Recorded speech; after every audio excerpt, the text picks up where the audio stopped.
Respire. Respire. Respire. J'ai tout essayé, j'ai tout fait. Je suis à bout.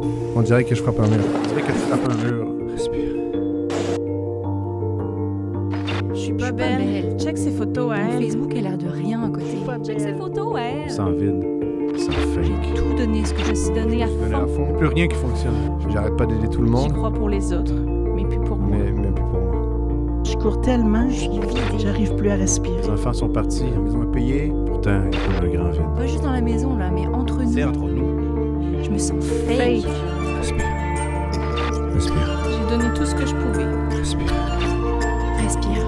Il n'y a plus rien qui fonctionne. Je me sens vide, tellement vide. Bon, Quelqu'un a trouvé le J'ai manuel? l'impression d'être dans une spirale. Comment reprendre le Un contrôle? manège qui Est-ce s'emballe. qu'il y a une porte de sortie à tout ce cirque? Comment on trouve l'équilibre? Respire.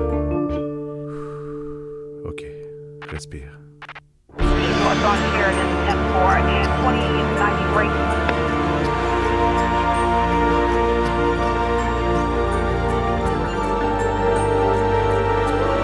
J'ai tout fait. Il n'y a plus rien qui Je fonctionne. te dis, j'ai essayé, je leur dis, je vais changer, promis. Je veux enfin comprendre. J'ai besoin. J'ai besoin de quelque chose de plus grand. J'ai besoin d'être changé. J'ai besoin d'être... Transformé. C'est un plaisir pour moi de vous apporter la parole aujourd'hui et aussi d'apporter ma voix à cette série d'enseignements sur le thème « Transformer ». Je vous encourage à regarder, si vous ne l'avez pas fait, regardez les messages depuis le début, car ces messages sont puissants et impactants. Nous attendons d'ailleurs des témoignages à chaque semaine de vie de gens qui ont été transformés. Alors aujourd'hui, j'espère aussi que ce message sera une source d'inspiration et une source d'espoir pour vous. Le titre que j'ai choisi, c'est « Dieu transforme les obstacles en opportunités ». Je ne sais pas dans quel état tu es aujourd'hui alors que tu entends, tu écoutes ce message-là, mais je veux te dire que Dieu a la capacité, a le désir de changer tes circonstances en opportunités. Et c'est exactement ce que nous allons voir ensemble. Dieu transforme les circonstances, mais nous allons aussi voir comment Dieu a le désir, comment Dieu veut nous transformer à travers les circonstances. Et lorsqu'on regarde à la parole de Dieu, on constate que d'un couvert à l'autre, Dieu a transformé des obstacles, des défis, j'irais même jusqu'à dire des épreuves en opportunités. Je vous rappelle le message de Pasteur Ben il y a 2 semaines de cela, qui nous a parlé de la vie de Joseph. Il nous a rappelé, et on peut le lire dans le livre de la Genèse, et particulièrement dans Genèse au chapitre 50 au verset 20, que Dieu a changé le mal en bien. L'histoire de Joseph nous montre comment cet homme qui a été trahi, qui a été vendu, qui a été accusé injustement, Dieu a transformé cette situation et a fait de lui l'homme, le 2e homme le plus puissant. Dieu, Joseph a dit, vous aviez projeté, il a dit à ses frères, vous aviez projeté de me faire du mal, mais Dieu l'a changé en bien pour accomplir ce qui arrive aujourd'hui. Je veux t'encourager que Dieu a un mais pour toi. Il l'a fait aussi dans la vie d'Abraham. Juste vous rappeler, Dieu donne une promesse à Abraham. Dieu donne une promesse à un couple qui est infertile. Mais 25 ans plus tard, Sarah et Abraham tiendront un enfant dans leurs bras et ils auront une grande descendance. Tu es peut-être dans l'attente de quelque chose comme Abraham. Tu es peut-être dans ce test du temps. Accroche-toi car Dieu a un mais. Dieu peut transformer ce défi en opportunité. Et encore là, on peut voir dans la vie de Moïse les erreurs. Moïse est un homme que Dieu a utilisé pour libérer son peuple. Il l'avait choisi pour emmener le peuple dans la terre promise. Mais Moïse, qu'est-ce qui arrive dans le cours de l'histoire? Moïse tue un Égyptien. Il se sauve au désert dans la honte. Si on arrête le fil de sa vie, tout semble terminé. Mais Malgré ses erreurs, Dieu avait un mais et il sera, Moïse deviendra, il a été le libérateur du peuple d'Israël. Peu importe la situation aujourd'hui, tu es peut-être comme Moïse, tu as peut-être commis des erreurs. Je veux te dire qu'il y a aussi un mais pour toi. Tu es peut-être aussi dans une situation critique. Pierre il vivait une période extrêmement difficile. Je vous rappelle, dans cette période de l'histoire, c'est une période de persécution. Hérode est en train de faire mourir les chrétiens, particulièrement Jacques. Jacques venait de mourir et Pierre est mis en prison et attend sa sentence. Si on arrête l'histoire encore là, tout semble terminé. Mais Dieu a changé la circonstance en bénédiction. Dieu a entendu les prières de son Église. Il est intervenu et Pierre a été libéré. Tu es peut-être ce matin dans une situation critique. Tu as peut-être besoin d'une intervention divine de Dieu. Je veux te dire qu'il y a un mais pour toi. Ça va aussi pour Marie. Marie, c'est une femme qui était aux prises avec un passé, c'est une prostituée. Elle était liée par toutes sortes de choses. Mais Jésus, dans son amour, est intervenu. Il l'a guérie. Il a même fait d'elle une évangéliste, la première femme qui a apporté la parole. Je veux te dire aujourd'hui, attache-toi, car Dieu a un mais pour toi. Dieu, tu sais, lorsqu'on parle, on lit la Bible, peut-être que tu dis aujourd'hui, « Ah, Stéphanie, je le comprends, c'est un récit, c'est les patriarches, c'est Pierre, c'est des apôtres, Est-ce que Dieu a encore un mais pour moi aujourd'hui? Je veux te dire que Dieu est le même hier, aujourd'hui et éternellement, et il ne change pas. Nous avions, vous savez, avec cette pandémie qui nous a frappés, on avait des défis, des obstacles, et même on vivait, peut-être que tu vivais des épreuves avant la pandémie. Peut-être que c'est à toi que je m'adresse, et peut-être qu'en ce moment, avec cette deuxième vague qui n'arrête pas, qui ne finit pas, peut-être que tu es face à une situation critique, peut-être que tu es face à des erreurs comme Moïse, peut-être que tu es dans le test du temps comme Abraham. Je veux te dire que avant la pandémie, pendant la pandémie, et malheureusement, je dois dire qu'après la pandémie, on aura des obstacles à relever, mais Dieu peut les changer et les transformer. Est-ce que tu es avec moi ce matin? Peut-être que je te parle, puis ton mariage avant la pandémie, c'était difficile. Et peut-être qu'en ce moment, ça tient à un fil. Peut-être que c'est tes enfants, tu as des enfants qui sont à l'école et avec tout, vous savez, faire étudier en Zoom, en ligne, c'est compliqué, c'est extrêmement difficile pour nos jeunes avec les classes et l'école. Peut-être ton jeune est sur le bord d'arrêter l'école, de vouloir arrêter l'école. Peut-être que ton jeune il a recommencé, ou je dirais peut-être même recommencer ou augmenter sa consommation d'alcool ou de drogue. Peut-être que tu vis peut-être toi-même des défis de santé mentale. Tu es pris avec l'anxiété, l'insomnie. Peut-être c'est un proche autour de toi.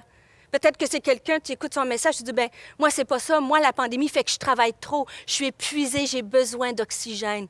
Et peut-être que tu es tout à fait dans l'inverse de la situation. Et toi, tu dis, oh, c'est l'inverse. Moi, avec la pandémie, j'ai complètement perdu mon travail. Je suis inquiet au niveau de mes finances. Je suis inquiet. Qu'est-ce qui va se passer avec moi? Dieu est le même et Dieu peut changer ta situation en opportunité.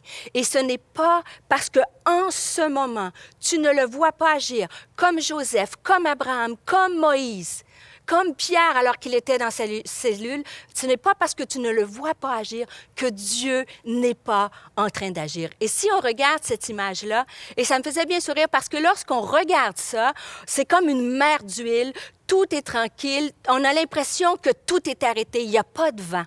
Mais si on regarde, si on pouvait plonger dans les eaux et aller voir sous l'eau, on verrait qu'il y a des sous-marins, que sous l'eau, il peut y avoir des sous-marins et que parfois, Dieu agit en sous-marin. Ce n'est pas parce qu'en ce moment tu ne vois qu'une mer d'huile que Dieu n'est pas en train de torpiller une situation, que Dieu n'est pas en train de travailler afin que ton mariage puisse être restauré, que tes enfants peut-être puissent revenir à lui. Dieu est en train de travailler, même si tu ne le vois pas agir. Lorsque la pandémie a commencé, c'était au mois de mars, comme vous le savez, et moi, j'étais à Kinshasa. J'apportais la parole, c'était une opportunité extraordinaire que les femmes là-bas préparaient depuis des années, je vous dirais, parce qu'il y avait eu des conflits politiques, et c'était la rencontre que nous attendions. Et c'était une très grosse église à Kinshasa, et il y avait des milliers de femmes qui étaient là, et j'ai eu le privilège d'apporter des messages. Je voyais les femmes se réjouir, et j'ai vu Dieu agir. Mais lorsqu'on regardait les infos à la télé et tout ça, j'ai vitement constaté qu'il était grand temps de revenir, et parce qu'on commençait le Canada à fermer les frontières. Et j'ai pris un des tout derniers vols de Kinshasa. Je faisais Kinshasa, Bruxelles, Bruxelles, Montréal. Et lorsque je suis arrêtée à Bruxelles, c'était un moment apocalyptique. Si vous avez déjà voyagé, vu cet aéroport-là, c'est la frénésie. Il y a des milliers de personnes qui qui passent à travers cet aéroport-là. Et pendant l'instant d'attendant le vol qui suivait, je me promenais dans l'aéroport, tout était complètement fermé. Les cafés, les restaurants, les gens avaient des masques, il n'y avait même plus de chaises pour s'asseoir. Les quelques personnes qui restaient étaient assises par terre. Et avec les masques, on pouvait voir l'anxiété dans leurs yeux. À partir du mois de mars, la vie n'était plus le même si on voyageait. Et juste vous montrer une photo il y a fin septembre, avant qu'ils referment les frontières à nouveau, j'ai pu me rendre à Genève pour des conférences et à Paris. Et regardez comment c'est fou. Alors que c'est un Airbus qui pouvait contenir peut-être 300, 350 personnes, on était à peine 30 personnes, porter le masque tout le long du voyage. Et lorsque je suis revenue à la maison de Kinshasa dans ces conditions-là, il y a eu un sentiment qui est venu à mon esprit et je me suis dit, la vie ne sera plus jamais la même. Et c'était une de mes plus belles années en termes de conférences. Je devais voyager presque à tous les mois et faire plusieurs pays et tout à coup, tout ferme. Et là, je me suis retrouvée, comme beaucoup d'entre vous, premièrement en rentrant d'Europe en quarantaine, isolée. Et je me suis mise devant mon téléviseur et j'écoutais en boucle. J'ai été pendant une période de temps où j'écoutais en boucle les infos. Et à un moment donné, je me suis dit, mais Seigneur, tout est arrêté. Qu'est-ce qui va se passer? Et j'ai eu un sentiment de dire, qu'est-ce qui va se passer? Et je me suis mise à prier. Et j'ai dit, Seigneur, c'est impossible. Tu peux changer cette situation, cette saison de ma vie, alors que tout semble fermé pour moi, à quelque chose de plus grand. Et c'est ce qu'il a fait. J'ai commencé à partir de ce moment-là à retourner à un manuscrit que j'avais déjà débuté d'un livre. Et c'est fou, parce que c'était avant la pandémie. Et c'est un manuscrit le titre que j'avais à cette époque-là, c'était « Espoir ». Comment nous avons besoin d'espoir. Et alors que je suis là et que je me dis, Seigneur, qu'est-ce que je vais faire? Dieu m'a remis cette pensée et il a changé ces circonstances en opportunité. Et je me suis mise à écrire et à écrire et à écrire. Et c'est une merveilleuse nouvelle que j'ai, en tout cas, je ne sais pas pour vous, mais pour moi. Ce livre est maintenant terminé. Il va sortir dans les prochains jours. Il va être disponible sur Amazon, sur mon site Internet, stéphanierida.com. Mais dans ce livre, j'ai médité sur l'espoir et je parle des fondations de l'espoir. Pourquoi nous pouvons garder espoir? Pourquoi, comme croyants, nous pouvons croire aujourd'hui que Dieu transforme les obstacles en opportunités? Parce que notre fondation est solide. L'espoir, c'est une ancre pour notre âme. L'espoir que Jésus est vraiment ressuscité. Et c'est exactement le chapitre, il y a une section, c'est sur les fondations de l'espoir. Comment l'historicité de de Jésus, la véracité prouvée de façon historique de la résurrection de Jésus. Et par la suite, j'ai travaillé beaucoup sur les épreuves, comment les épreuves de la vie, le temps, les déceptions, les tempêtes peuvent nous enlever l'espoir. Et pour finalement terminer avec les triomphes de l'espoir, comment l'espoir peut nous guider dans l'accomplissement de nos rêves. Et chaque chapitre se termine avec une histoire d'espoir. Donc, je n'aurai pas le temps de le prêcher aujourd'hui. Ce n'est pas le but de ce message-là. Mais je veux vous encourager à garder l'espoir. Car avec Dieu, tous les espoirs sont permis. Et si on regarde, vous savez, et ça, c'est le livre, si on regarde à travers l'histoire, ce n'est pas la première pandémie que nous traversons. Vous savez, on a beaucoup parlé à travers l'histoire de la grippe espagnole. Et la grippe espagnole a été une des pandémies au 20e siècle la plus meurtrière. Et on a l'humanité, bien que la science était beaucoup moins avancée, l'humanité a passé à travers. Et lorsque je faisais quelques recherches, ça m'a fait bien rire parce que, vous savez, le port du masque, à chaque pandémie a son lot de débats. Et ça me faisait bien rire parce que c'était écrit « Porter un masque ou aller en prison ». Heureusement, c'est moins sévère aujourd'hui, mais je veux vous encourager qu'avec Dieu, tous les espoirs sont permis et nous allons passer à travers ces moments difficiles. Mais l'espoir, ça nous aide, ça nous donne, c'est un catalyseur de transformation. L'espoir, lorsqu'on choisit l'espoir, ça nous donne cette foi de continuer à croire. Vous savez, on ne choisit pas les obstacles que nous devons affronter. Et je le dis avec grand respect, parce que je sais que plusieurs, vous écoutez ce message et vous luttez, vous avez des défis familiaux, professionnels, financiers, personnels, relationnels. On ne choisit pas les obstacles que nous affrontons, mais nous pouvons choisir la façon dont nous allons les surmonter. Et c'est peut-être plus naturel, je vous dirais. Tous ces défis, ces obstacles-là nous paralysent. Ils peuvent, les peurs, les pertes, le manque de perspective, ça peut nous paralyser et empêcher, peut-être même parfois nous donner, on perd la force de lutter et de combattre. Mais l'espoir nous redonne vie. Nelson Mandela, qui a lutté toute sa vie contre la ségrégation raciale, vous savez, a été 25 ans emprisonné dans des conditions difficiles. Il a reçu un prix Nobel et j'étais touchée parce que cet homme qui a vécu des choses extrêmement difficiles, la peur, la crainte, a écrit que vos choix reflètent vos espoirs et non vos peurs. Et c'est ce que je veux vous proposer aujourd'hui, que vos choix, que nous puissions choisir l'espoir, la foi, que Dieu transforme ces circonstances-là. Qu'est-ce que c'est l'espoir? Par définition, l'espoir, une définition de l'espoir, c'est le fait d'espérer, d'attendre avec confiance la réalisation dans l'avenir de quelque chose de favorable que l'on désire.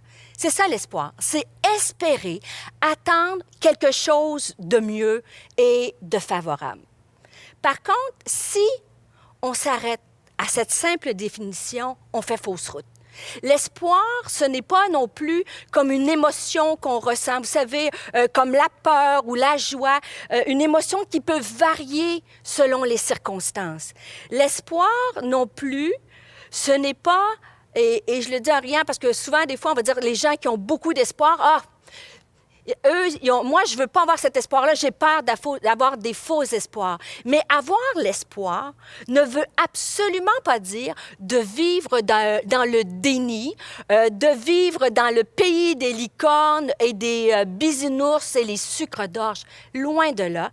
L'espoir, ce n'est pas non plus un trait de personnalité. C'est pas un trait de caractère. Par exemple, on va dire les gens qui ont de l'espoir, c'est des gens qui sont optimistes et des gens qui ont moins l'espoir, moins cette foi de croire que Dieu peut agir. C'est des gens qu'on va dire ils sont un peu plus pessimistes. Et souvent, on va dire, il y a des gens, cette femme-là ou cet homme-là a de l'espoir. Elle voit toujours ou il voit toujours le verre à moitié plein. Ou quelqu'un qui est plus négatif, qui a peur d'avoir des faux espoirs, il va voir toujours le verre à moitié vide. Et on rigole bien chez nous parce que moi, de par mon tempérament, je suis une personne, une femme qui voit le verre qui est bien souvent à moitié plein. Moi, la vie, le verre, il n'est pas à moitié plein. Le verre, il déborde. Lorsque j'envisage un projet, lorsque j'envisage quelque chose que Dieu veut faire dans la vie de quelqu'un, je suis remplie d'espoir. Et par contre, mon mari, qui est un administrateur cartésien, bien posé, qui calcule, lui, il va dire, attention, Stéphanie, le verre, il n'est pas à moitié plein, il est à moitié vide.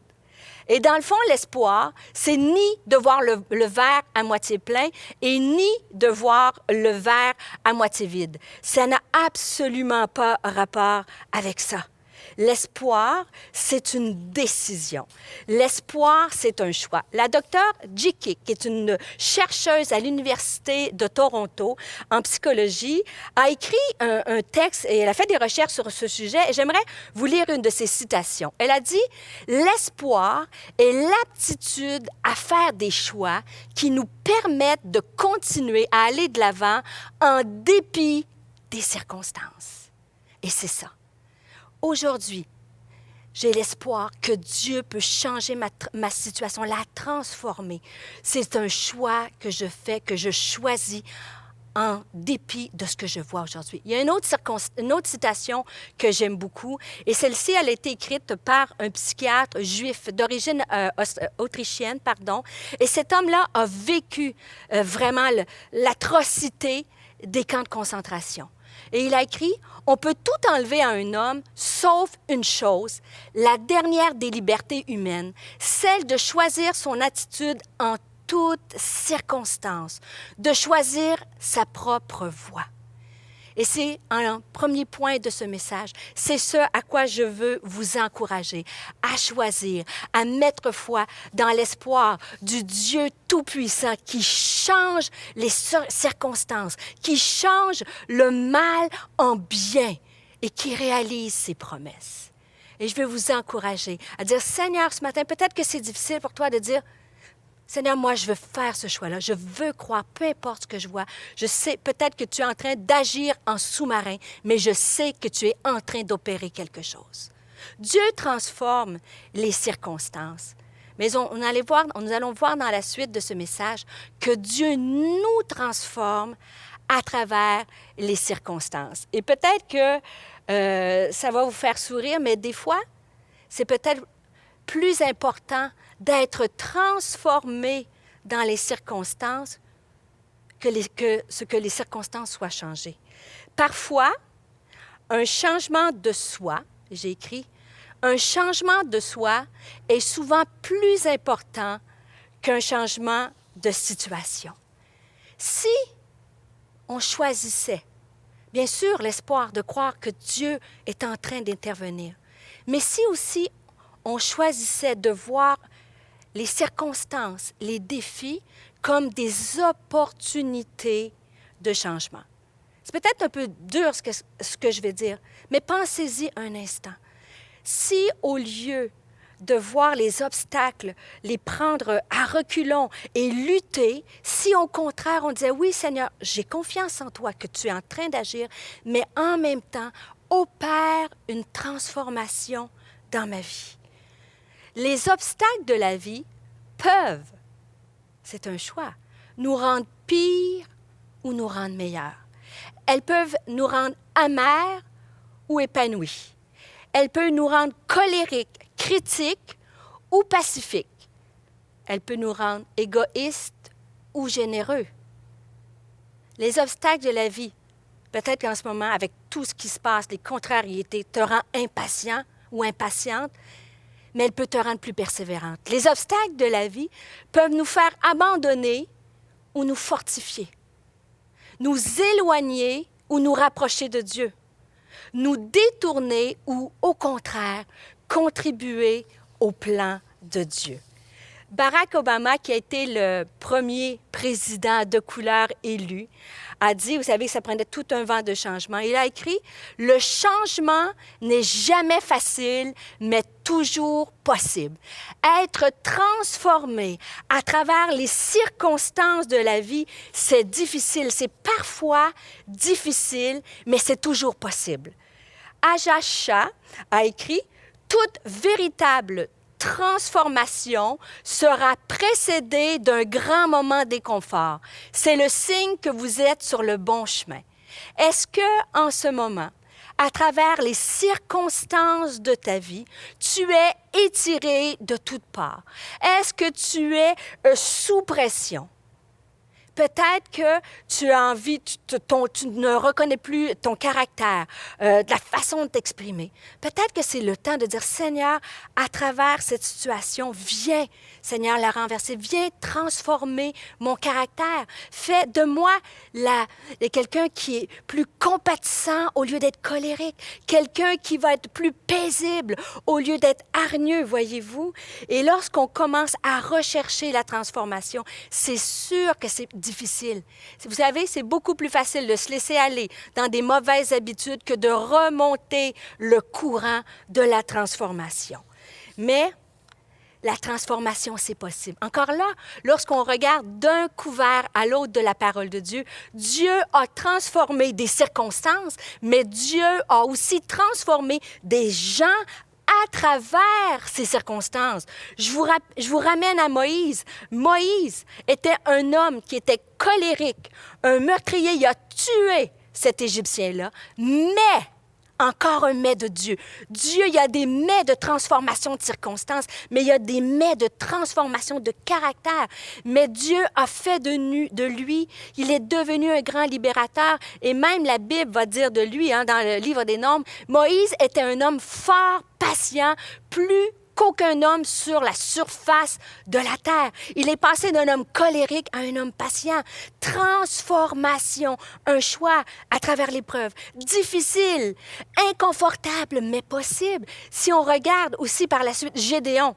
Gédéon était un homme qui, on lit dans le un homme qui était découragé dans les juges, qui était un homme qui s'apitoyait, il y avait l'ennemi qui menaçait, qui voulait s'en prendre à lui, à sa famille. Il était apitoyé, il était incrédule.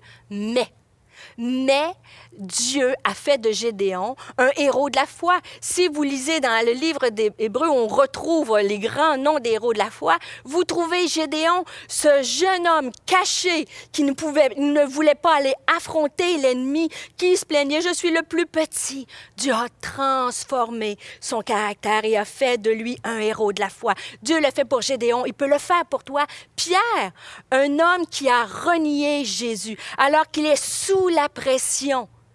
Alors que c'est difficile de tenir pour Jésus, alors il décide de renier sa foi. Mais Dieu a transformé cet homme et il est devenu le chef des disciples et le père de l'Église. Et lorsqu'on parle de transformation de caractère, Paul est l'un des meilleurs exemples. Paul était un homme qui détestait les chrétiens, qui les a persécutés. Mais les mais de Dieu. Il est devenu l'une des figures majeures de la diffusion du christianisme. Dieu veut te transformer.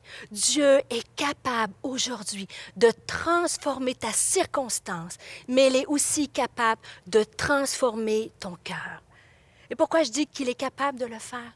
Peut-être que tu ne le sens pas, tu dis « Je veux, ça fait longtemps que j'essaie » ou peut-être même que tu n'as même plus le désir qui transforme un trait de caractère, que tu luttes, que ce soit une dépendance, que ce soit des mauvais choix dans ce que tu regardes, dans ce que tu dis.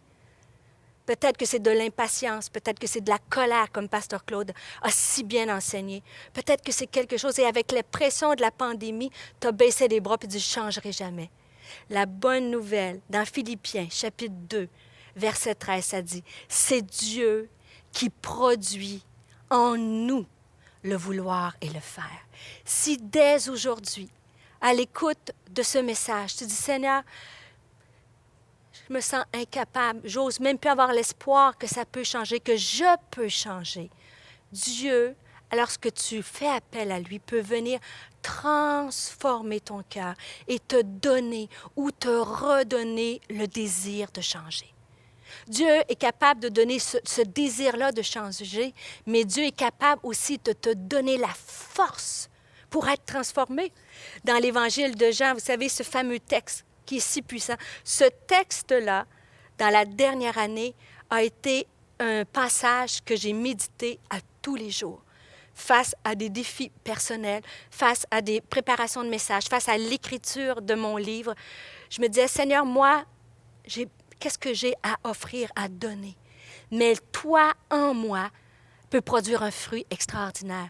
Et dans l'Évangile de Jean, au chapitre 15, versets 4 à 5, c'est écrit « Demeurez en moi, et je demeurerai en vous. Comme le sarment ne peut lui-même porter du fruit s'il ne demeure attaché au cep, ainsi vous ne le pouvez non plus si vous ne demeurez en moi. Je suis le cep, vous êtes les sarments. Celui qui demeure en moi et en qui je demeure porte beaucoup de fruits. » C'est un texte qui est puissant et c'est un texte de transformation. C'est un texte qui nous dit, lorsque je suis, vous savez, le cep, le serment, c'est un tronc. Lorsqu'il y a un tronc et que tu es la branche qui est attachée au tronc, la vie qui circule dans le tronc, la sève, peut aller dans la branche et porter du fruit. C'est exactement la même chose dans nos vies personnelles. Dieu est capable de te donner le désir. Seigneur, viens me transformer et il te donne la solution. Lorsque tu vas en sa présence, lorsque tu viens dans sa parole, lorsque tu reconnais ton besoin et dire, Seigneur, je reste attaché à toi. Fais-moi porter du fruit. Change mon caractère, change mes habitudes, change certaines dépendances et il va le faire. Sa parole ne change pas, elle est véridique. Et si on est honnête, personne d'entre nous aime traverser des épreuves. Personne aime les défis. Il y a des défis qui sont positifs, mais des défis qui sont des obstacles où il faut se battre. Peut-être même tu dis, wow, moi j'ai cette épreuve-là et je me dis, Seigneur, est-ce que j'ai la force d'être transformée? Il va te donner son désir, comme j'ai dit, il va te donner cette force-là. Mais regarde, l'espoir fait que, regarde à la fin de l'histoire.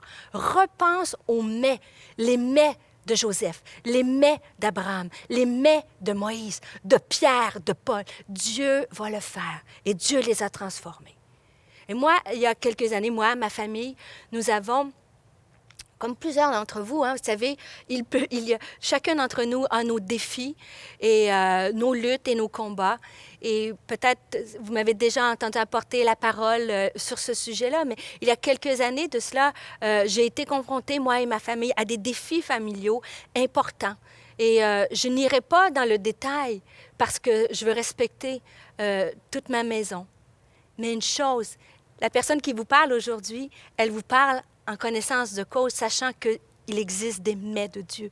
Dieu a transformé des circonstances en opportunités et même en bénédiction. Dieu a agi dans ma maison, dans ma vie. Et si on discute ensemble, on prend un café, et je vous dirais même, c'est sûr que je ne voudrais jamais repasser dans cette saison-là. C'était difficile, des pleurs. Mais avec un recul, la personne qui vous parle aujourd'hui vous dirait, non, je ne voudrais pas revivre ça, c'est certain. Mais une chose est certaine, ces événements-là de la vie m'ont transformée comme femme. M'ont transformée comme croyante. Fait de moi une femme j'étais déjà combative dans la prière, mais encore plus persévérante. Une femme qui réclame les promesses de Dieu. Aussi, plus de compassion, parce que j'étais confrontée à la douleur, à toutes mes fonctions pastorales ici à l'Église Nouvelle Vie. Mais ces événements-là m'ont fait voir d'autres douleurs, des gens qui souffraient et a augmenté ma compassion. Ces circonstances-là ont transformé qui je suis, mais a aussi transformé ma prédication. Et c'est exactement ce à quoi je veux vous encourager. Rappelle-toi, Dieu transforme les circonstances, mais Dieu a la capacité de te transformer.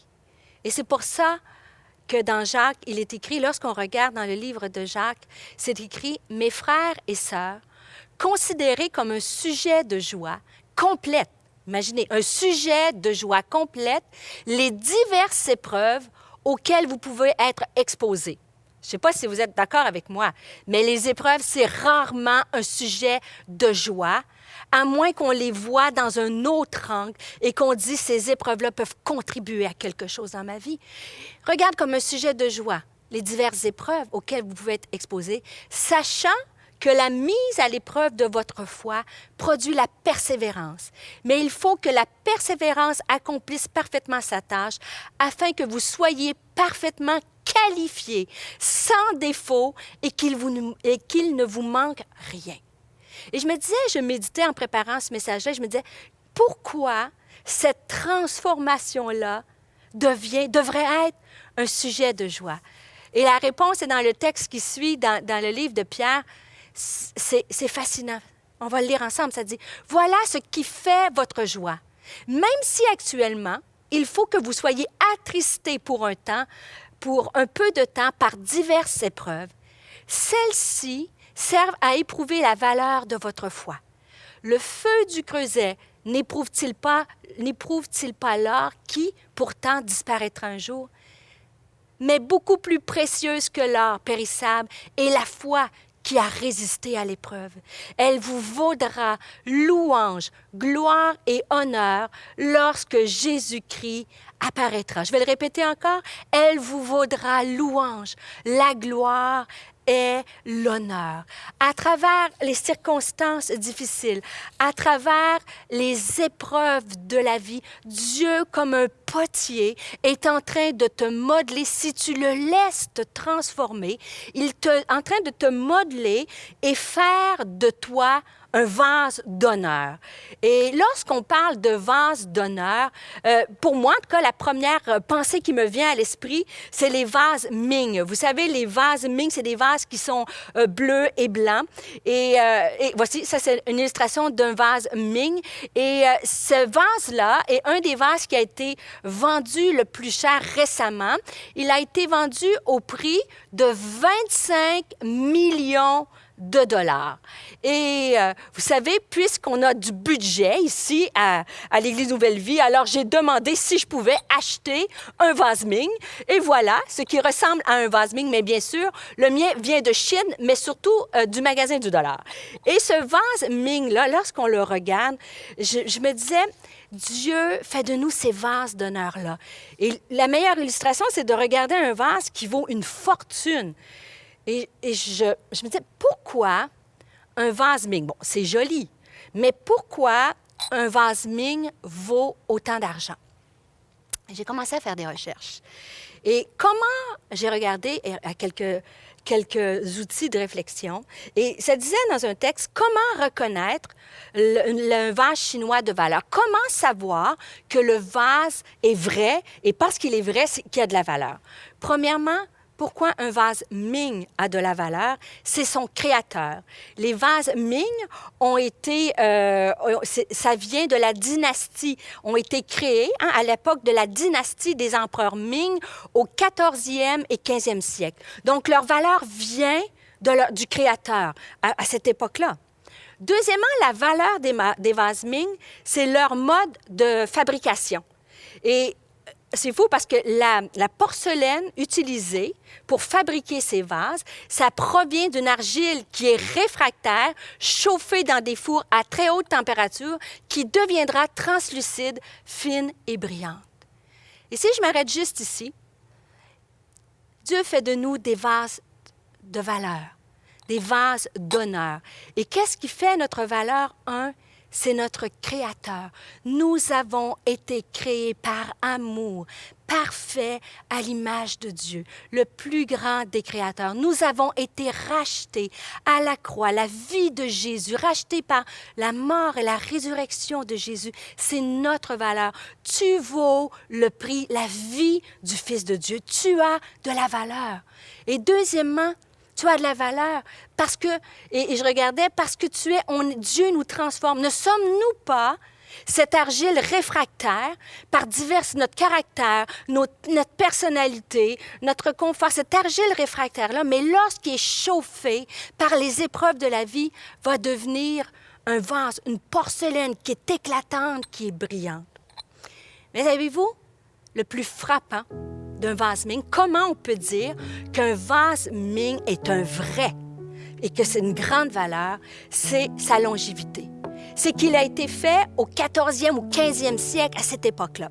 Et pour voir si un vase est vraiment vrai, savez-vous qu'est-ce qu'ils font? Ça s'appelle par une technique chimique qui s'appelle la thermoluminescence. Et ils vont prendre ce magnifique vase, Ming, et ils vont le mettre dans un four à haute température, en haut de 1000 degrés. Et ils vont chauffer. Et l'énergie qui va être mise dans ce four-là va être captée par la porcelaine et la porcelaine va émettre de la lumière. Elle va briller. Ceci prouve que c'était le même substrat, la même matière utilisée qu'à l'époque des vases Ming. Et le Seigneur me donnait cette pensée pour ma vie et peut-être pour ta vie ce matin alors que tu écoutes ce message. L'épreuve de la vie, la chaleur des circonstances.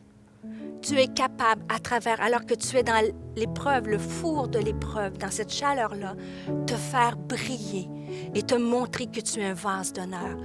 Et le dernier point, alors qu'on va terminer en prière et que l'équipe, on va louer ensemble Dieu.